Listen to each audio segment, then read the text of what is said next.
The next thing that we need to insert in this MCP server trigger are the tools. The tools that are going to offer the service to the MCP client. So let's start adding some tools here and there. We want to interact with our database with this MCP server.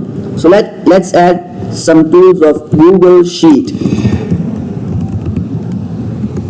So Google Sheet tool gives us several operations. One of them is getting the rows from our database.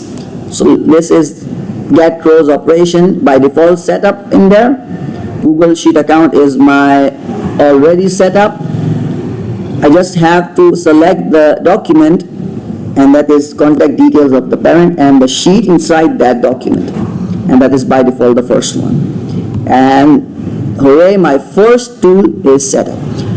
Now I just don't want the server to get the rows, I also want it to add the rows or update existing rows. And Google Sheet node has all operations already configured there, we just have to select them. Find the Google Sheet tool,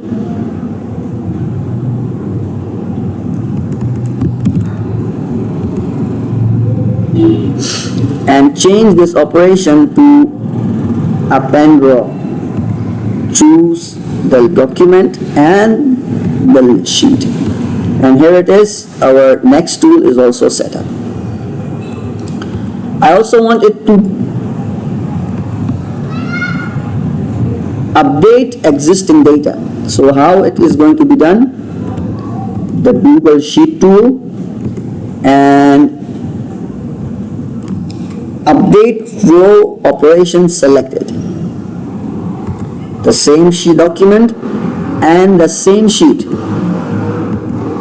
Okay, so here we have a database interacting server, MCP server, virtually almost established. See you